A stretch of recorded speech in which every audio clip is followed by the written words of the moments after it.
한 번은 전에 있던 훈련받던 명성교회에서 예배를 드리는데 도중에 같이 예배 드리던 연로하신 목사님께서 갑자기 쓰러지셨어요. 그래서 그때 제가 의료선교회를 담당하고 있었기 때문에 모든 환자가 생기면 저한테 연락이 오게 되어 있어요. 그래서 빨리 의무실을 열고 그리고 교회에 있는 의료진들을 빨리 이렇게 같이 투입을 해서 조치를 하든지 아니면은 119에 빨리 불러서 조치를 해야 되는데 너무 상황이 위중하니까 119를 바로 부르고 대기하던 차에 제가 이제 빨리 가서 우리 의사 집사님들 오시기까지 조치를 하는데 제가 이제 막 흥분이 되고 급하니까 어떻게 해야 돼? 저를 또 가르쳐 주신 교수님이셔가지고 빨리 조치를 해야 되겠다 해서 의료진과 통화를 하면서 지금 상황이 어떻습니까? 해서 막 얼굴색이 어떻고 저렇고 한데 지금 빨리 어떻게 해야 됩니까? 하면서 제가 배운 대로 막 이 심폐소생술을 진행하려고 심폐소생술을 시작하겠습니다. 진행하면 되겠습니까? 막 하면서 하니까 제발 가만 계시라고 지금 그거 하면 안 된다고 하셔서 기도만 잘 확보를 하고 가지고 있던 펜으로 입에 이렇게 물려서 기도를 확보하고 잘 그 사이에 우리 의료진도 오시고 또 119도 도착을 해서 지금은 후유증 없이 잘 건강하게 지내고 계십니다. 하나님의 은혜예요. 우리가 그 뉴스라든지 화면에서 보면 경찰관이나 또한 의료진들이 자기가 쉬는 날인데 퇴근했는데 이미 퇴근한 이후인데도 식사하다가 또는 이렇게 활동하는 중에 사람의 생명을 구하는, 그래서 내 지금 일하는 시간이 아님에도 불구하고 자기의 전공을 살려서 사람을 도와주는 이런 것들을 볼 때 야, 참 그분들은 사명을 감당하고 있고 잘 도와주고 있구나 하면서 안심하게 되고 또한 감동하게 되지요. 한 번은 이렇게 뉴스를 보는데 커플이라고 해요. 경찰 커플인데 두 사람이 중간에서 어디서 만나서 같이 이제 데이트를 하는데 식당에서 한 분이 쓰러지자 한 분은 신속하게 달려가서 막 이렇게 도움을 드리고 한 분은 119하고 통화하면서 이렇게 신속하게 잘 해서 그분을 또 살렸다 하는 이런 미담이 알려지게 됐습니다. 작년에 저는 강동경찰서 이제 신우회를 섬겼기 때문에 가서 말씀을 전하면서 이런 일을 봤습니다 하고 이제 말씀을 전했더니 말씀을 마친 이후에 그 중에 한 분이 우리 강동경찰서 소속입니다 하면서 이렇게 이야기를 했을 때 야, 이런 일들이 매우 가까이에서 일어나고 있구나 하는 것을 또한 알게 되었습니다. 얼마 전에 우리 교회에서도 5, 6학년, 우리 초등학교 5, 6학년들을 대상으로 이렇게 교회에서 이렇게 하룻밤을 자면서 맛있는 것도 이렇게 주고 그리고 말씀도 암송하고 다음날에 새벽 기도도 나오는 그런 프로그램을 진행했었는데요. 그때 저는 한 집사님과 같이 애들 이 고기를 구워주기 위해서 숯불에 막 불을 붙이려고 하는데 제가 잘 안 되는 거예요. 그래서 집사님 옆에 오시길래 집사님 불 잘 붙이십니까? 하면서 이렇게 넘겨드렸어요. 그래서 불 잘 붙이십니까? 하고 말씀드리니까 그분이 이렇게 대답하시는 거예요. 목사님, 저는 불을 잘 못 붙이고 불 끄는 사람입니다. 그분이 소방관이셨거든요.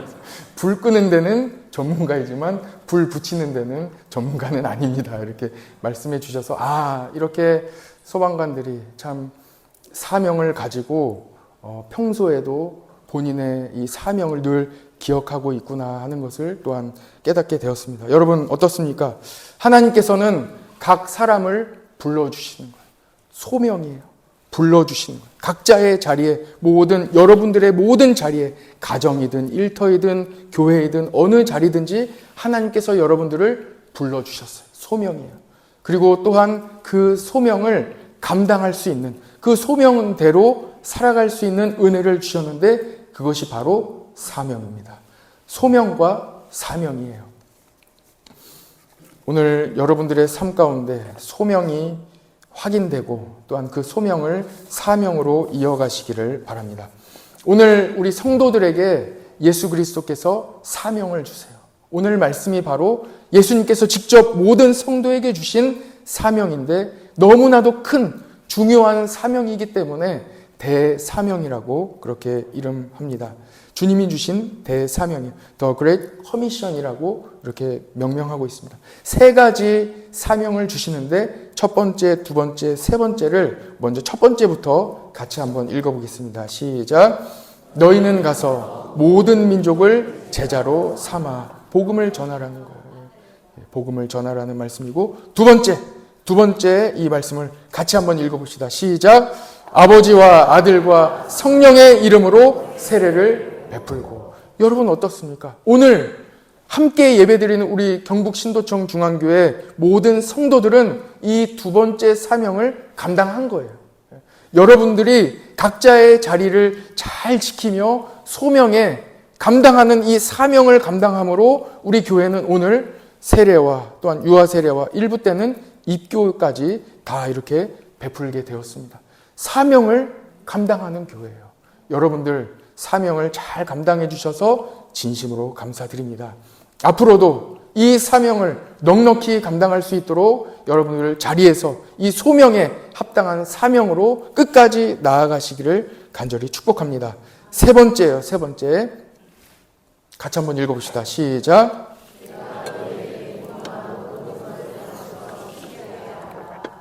그렇습니다. 예수님의 말씀대로 여러분들도 살아가시고 또한 그 말씀대로 여러분들의 자녀들과 가정과 또한 우리 교사들은 잘 가르치시기를 축복합니다.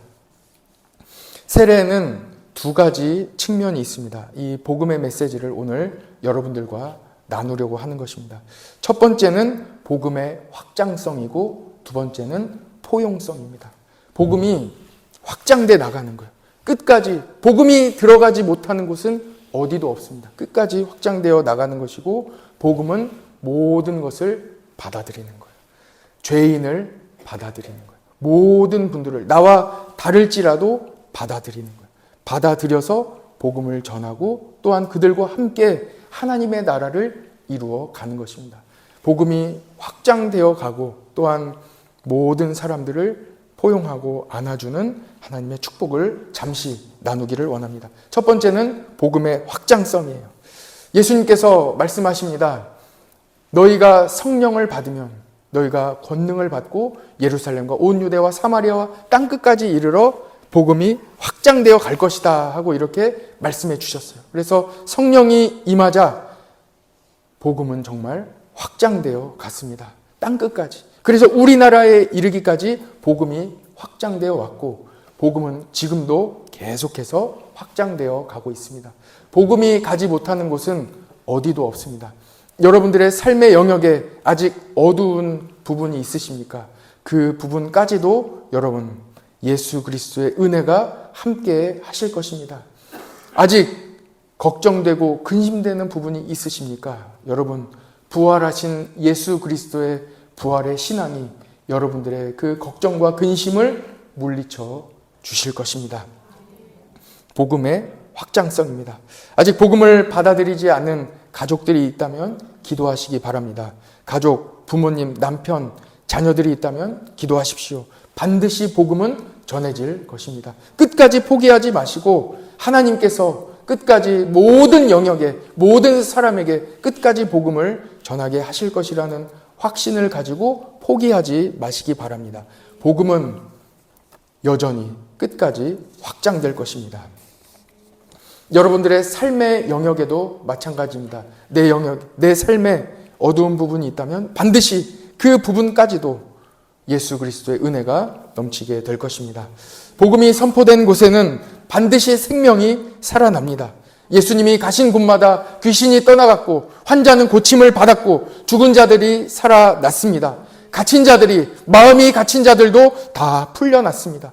육체적인 질병뿐만 아니라 마음의 질병까지도 예수님께서 함께 하시는 모든 사람은 다 어둠이 물러갔습니다. 밝은 빛으로 생명으로 인도해 주십니다. 복음이 못 가는 곳은 없습니다. 복음의 확장성입니다. 치료의 광선입니다. 모든 것이 불가능할지라도 예수 그리스도의 복음으로 가능합니다. 복음이 닿지 않는 곳은 없습니다. 여러분의 삶의 어두운 부분, 손길이 닿지 않는 부분이 있다 할지라도 끝까지 포기하지 마시고 소망을 가지고 앞으로 나아가시기를 간절히 원합니다. 두 번째는 복음의 포용성입니다. 받아들이는 거예요. 나와 다를지라도 받아들이는 거예요. 복음은 차별하지 않습니다. 구분하지 않습니다. 예수 그리스도께서는 누구든지 누구에게든지 다 은혜를 베풀어 주시고 누구든지 다 구원해 주십니다. 올해 노벨 경제학상을 받은 분은 세 분이에요. 공동으로 수상을 했는데 성함이 조엘 모키어, 필리프 아기옹, 피터 하윗이라는 분들이 노벨 경제학상을 받았습니다. 이분들은 기술 혁신이 경제 성장과 연관되어 있다 하는 것을 입증하는 논문을 공동으로 제시함으로 이분들이 이렇게 훌륭한 상을 받게 되었다고 합니다. 그 중에 미국의 노스웨스턴대 모키어 교수라는 분은 경제사, 이 역사를 전공하신 분인데 역사적으로 이 경계를 넘을 때 내 분야뿐만 아니라 내 분야와 서로 전혀 다른 분야가 같이 함께 연합할 때 놀라운 기술의 혁신이 이루어진다. 역사적으로 이렇게 됐다 하는 것을 밝혀냈어요. 그 중에 하나가 무엇이냐면 증기기관이 우리 제임스 와트가 개발했다고 이렇게 알고 있잖아요. 그런데 역사적으로 다시 살펴보니 제임스 와트라는 분이 자신 혼자만 이것을 개발한 것이 아니라 많은 분들의 도움을 받았다는 거예요. 그런데 그 도움을 이 기술적인 분야에 계신 분들에게만 받은 것이 아니라 전혀 다른 부분, 전혀 다른 영역에 있는 분들과 서로 교제할 때 이 큰 일을 이루게 되었다는 것을 밝혀낸 거예요. 원래 이 증기기관이라는 것은 영국의 글래스고 대학의 교수님들이 먼저 초안을 만들어서 개발을 했습니다. 개발을 했는데 이분들이 이 난제예요. 이 해결되지 않는 거예요. 이 증기가 동력으로 연결이 돼야 되는데 자기들이 만든 이 증기가 동력으로 이어지기까지가 조금 힘든 거예요. 그래서 이분들이 경계를 넘어선 거예요. 교수님들이거든요. 당시에는 교수님들이 이 기술자와 같이 연합해서 일을 하지 않던 시대였습니다. 분명히 벽이 있고 선을 넘지 않는 시대였는데 손을 먼저 뻗은 거예요. 그래서 기술자였던 와트 씨를 불러서 같이 도와달라 했더니 딱 와트 씨가 볼 때 문제가 바로 보이는 거예요. 그 교수님들이 처음에 이렇게 발명했을 때는 증기를 이렇게 뜨겁게 한 다음에 찬물을 부어서 그때 나오는 에너지를 연결하려고 해요. 동력으로. 근데 딱 보니까 기술자가 볼 때는 이거 너무 비효율적이다. 그래서 찬물을 붓지 않아도 되겠다 하면서 이렇게 또 다른 방법을 발견하게 된 거예요. 그런데 그에 그친 것이 아니라 또 전혀 다른 부분. 여러분 그 아담 스미스라는 철학자도 잘 알지 않습니까? 그분과도 같이 교류를 하면서 그분에게도 도움을 받는 거예요. 그리고 또 철학자뿐만 아니라 조셉 블랙이라는 의사 선생님과도 교류를 하면서 무슨 증기기관을 개발하는데 의사 선생님, 철학자 이런 분들이 무슨 도움이 되겠습니까? 그러나 같이 교류할 때, 같이 교제할 때, 선을 넘어갈 때 큰 도움을 받게 됐다는 거예요. 결정적인 도움을 이분들이 준 거예요. 막 증기가 새어 나가서 어떻게 할 수 없을 때 의사 선생님이 딱 기술을 알려주는 거예요. 심지어는 웨지 우드라는 도자기 업자. 이분 무슨 도자기 판매하시는 분이 무슨 증기기관에 도움이 되겠습니까? 그러나 큰 도움을 주었다는 것입니다. 경계를 나누지 않고 협력할 때 기술은 보다 효율적이고 혁신적으로 나아가게 된다는 것을 밝혀낸 것입니다. 이것이 바로 무엇입니까? 복음입니다. 복음이 있기 때문에 이분들이 이렇게 마음을 열고 서로 다른 영역이라도 받아들이는 복음의 호영성으로 나아가게 된 것입니다. 여러분 어떻습니까? 여러분들의 삶에도 전혀 나와 다른 사람이 있을지라도 받아들여 주시고 또 함께 나아가시기를 축복합니다. 화면을 한번 보시죠. 세례는 경계를 넘어가는 거예요. 죄인이 하나님의 자녀로 경계를 넘어가는 거예요. 이런 일이 어떻게 있겠습니까? 예수 그리스도 복음의 은혜입니다. 죽음이 생명으로 넘어가는 거예요. 정죄와 비판하던 사람들이 모든 삶이 용서와 사랑으로 변화받는 거예요. 이것이 바로 하나님의 은혜입니다. 지난 주일 우리 안동 성소병원 안과 과장님이신 우종훈 집사님이 눈 건강에 대한 강의를 해주셨어요. 그래서 참 여러 가지 좋은 정보를 많이 얻게 됐는데 그 중에 하나는 이 시력은 한번 잃으면 다시 자연적으로 얻기는 어떤 약을 먹어도 어떤 좋은 방법을 써도 방법이 없다는 거예요. 한 번 잃으면 안 된다는 거예요. 그래서 관리가 중요하다. 그러면서 관리하는 좋은 방법들을 여러 개 말씀해 주셨는데 궁금하시죠? 그 중에 한 가지만 말씀드린다면 뭐 책을 자세히 보거나 집중해서 가까운 곳에 보는 것을 50분, 40분, 50분 동안 열심히 보시고 10분, 15분은 휴식하라는 거예요. 그래야 눈이 건강하다는 거예요. 여러분들 눈 건강을 잘 이어가시기를 바랍니다. 저도 어제 설교 준비를 할 때 잠깐 쉬었어요. 그랬더니 효율이 더 올라간 것 같아요. 여러분들도 눈 건강 잘 이어가시기를 바랍니다. 하나님은 우리에게 눈을 주셨어요. 볼 수 있는 거예요. 다 보고 받아들이는 거예요. 모든 것을 다 보고 우리가 받아들이는 거예요. 우리는 무엇을 바라보아야 하겠습니까? 히브리서 12장 2절에 보면 믿음의 주요 또 온전하게 하시는 이인 예수를 바라보자. 예수님을 바라보시는 모든 성도 되기를 축복합니다. 하나님께서는 우리에게 복음을 확장할 수 있는 은혜를 주시고 또한 모든 것을 서로 다를지라도 받아들일 수 있는 이런 은혜를 주시는 거예요. 근데 살아가다 보면 벽에 부딪힐 때가 있어요. 더 이상 여기에서 나아갈 수 없는 그 지점이 있을 수 있어요. 그런데 하나님께서는 우리에게 언제나 출구 전략을 우리에게 만들어 주시는 거예요. 그게 바로 예수 그리스도의 은혜입니다.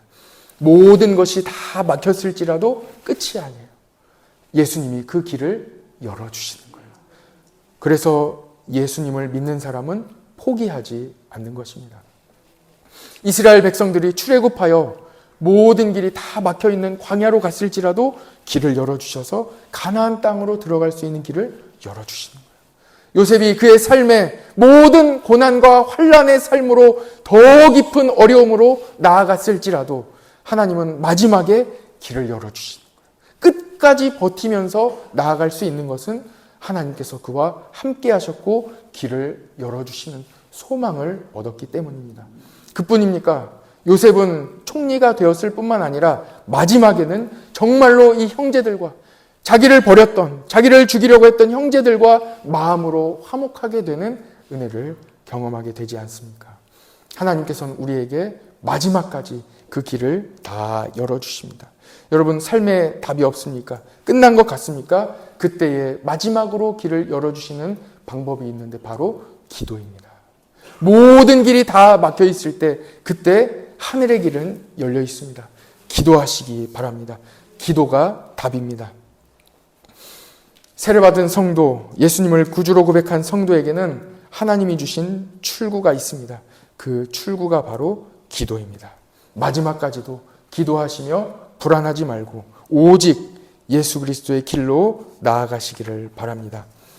복음의 확장성과 포용성을 이야기하며 이 시대는 더욱더 차가워졌고 이제는 더욱더 포용하지 못하는 이런 차가운 시대를 바라보게 됩니다. 선교의 길이 점점 막히고 있고 심각한 양극화와 갈등을 경험하며 포용력을 잃어가는 이 시대를 바라보게 됩니다. 우리는 어떻게 다시 예수님이 주신 이 확장과 포용을 할 수 있는 이 마음으로 돌아갈 수 있겠습니까? 본질로 돌아가야 하는 것입니다. 오늘 말씀에 너희는 가서 제자 삼으라. 가서 제자 삼으라 이렇게 말씀하고 계십니다. 이 대사명을 잘 기억하시기 바랍니다. 지난 주 중에 우리 교회는 김장을 했어요. 김장을 했는데 김장하는 이 모습을 제가 가만히 이렇게 살펴보니까 김장이 완전히 복음인 거예요. 복음적이에요. 너무 복음적이에요. 여러분 한번 생각해 보십시오. 배추가 처음 딱 실려왔는데 완전히 내가 살아있어요. 배추가 내가 최고라고 이야기하며 내가 제일 잘났다고 막 이렇게 빳빳하게 살아있는 거예요. 그런데 이 김장하려면 어떻게 합니까? 소금으로 절이는 거예요. 너희는 소금이라 세상의 소금. 이 예수 그리스도의 소금으로 다 이렇게 절이는 거예요. 그럼 어떻게 됩니까? 힘이 다 빠져요. 내 힘이 다 빠지고 완전히 주님 앞에 항복하게 되는 거예요. 내 힘을 다 빼는 거예요. 그런 다음에 어떻게 하는지 아세요? 그 다음에 어떻게 하냐면 이 절인 배추를 씻는 거예요. 물로 씻어요. 오늘 세례, 죄를 물로 씻는 거예요. 세례 받는 게 바로 죄 씻음의 표지 않습니까? 예수님이 물로 우리를 씻어주신 모든 죄가 다 씻겨 내려가는 거예요. 주님의 보혈의 은혜가 우리 세례 받은 사람들에게 있는 것입니다. 그 다음에 어떻게 합니까? 물을 다 이렇게 제거한 뒤에 이제 양념을 바르는 거예요. 양념은 붉은색이에요. 또 마침 예수 그리스도의 보혈의 피로 다 구석구석 완전히 삶의 구석구석 보혈의 은혜가 다 이렇게 비벼지는 거예요. 완전히. 그러면 배추가 어떻게 됩니까? 처음에는요 유산균이 없어요. 처음에 별 볼 일 없어요. 맛은 있어요. 그러나 별 볼 일은 없어요. 그러나 시간이 지날수록 숙성될수록 예수 그리스도의 보혈의 은혜가 완전히 이 배추 가운데 들어가게 되는 거예요. 그럼 어떻게 됩니까? 한 3개월, 6개월 지나면 숙성이 돼서 놀라운 맛이 나는 거예요. 그래서 가는 곳마다 예수님의 은혜를 전하게 되는 거예요. 그냥 가만히 있는데 김치 냄새가 나는 거예요. 향기가 나는 거예요. 가는 곳마다 예수 그리스도의 향기가 나는 거예요. 그리고 가서 좋은 유익이 되는 거예요. 김치에 있는 그 유산균이 얼마나 우리에게 도움이 됩니까? 세계가 열광하는 유산균 아닙니까? 김치 많이 드십시오. 여러분 오늘 점심에 이 김장을 맛볼 수 있도록 준비하셨습니다. 그래서 다 가셔서 김치를 드시며 복음의 은혜, 예수 그리스도의 보혈의 은혜를 기억하시며 김치를 드시기 바랍니다. 처음에는 뻣뻣해요. 그러나 소금으로 절여지고 예수 그리스도의 보혈의 은혜가 여러분들의 삶 가운데 들어감으로 놀라운 은혜와 축복이 향기가 예수 그리스도의 향기가 넘쳐나게 될 줄 믿습니다. 같이 기도하겠습니다.